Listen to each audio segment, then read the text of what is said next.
नमस्कार. आज आपण खरबूज या फळाविषयी बोलत आहोत.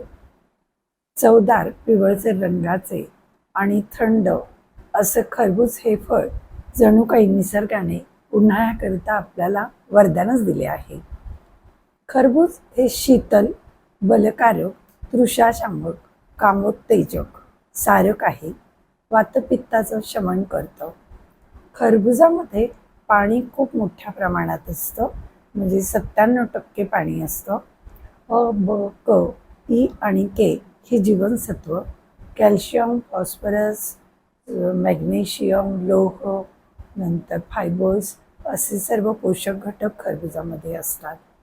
खरबुजामध्ये पाणी खूप असल्याने उन्हाळ्यामध्ये रोज एकदा जरी आपण सेवन केले तर शरीराचे तापमान नियंत्रित राहते.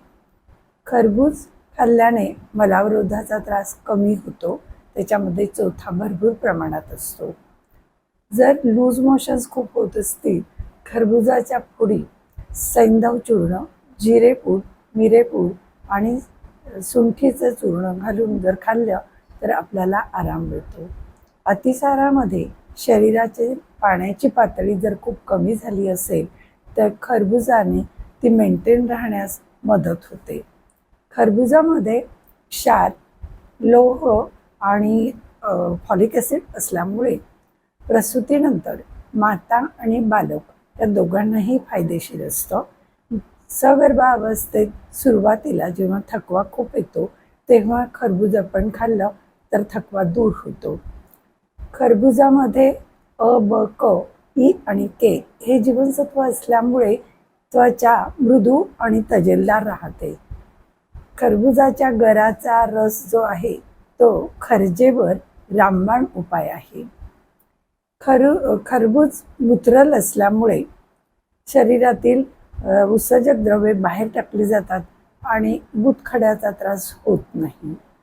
ॲटेनोसिन या द्रव्यामुळे शरीरातील रक्त पातळ ठेवण्यास मदत होते आणि त्यामुळे हृदयरोगापासून बचाव होतो. खरबूज आपण पिवळा जो गर आहे तो खातो, तो गोड असतो. त्याच्या खाली पांढरा गर असतो, त्याच्यापासून आपण भाजी, पराठे, थालीपीठ किंवा कोशिंबीर करू शकतो. खरबुजाच्या बिया खूप पौष्टिक असतात. त्या पाणी घालून मिक्सरमधनं फिरवून घेतलं तर सूप, भाजी किंवा आमटीमध्ये देखील टाकू शकतो. खरबुजाच्या बिया मुखवास म्हणून बडीशेप बरोबर खाव्यात. खरबुजाच्या बियाने मिठाईवर डेकोरेशन करता येतं. खरबुजाच्या बिया शीतगुणामुळे थंडाईमध्ये देखील वापरल्या जातात.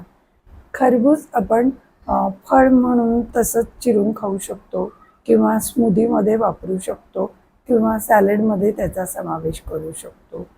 शरीराला आराम देणारे, थंड ठेवणारे आणि मनाला प्रसन्न ठेवणारे असे खरबूज हे फळ उन्हाळ्यात सर्वांनी खावे.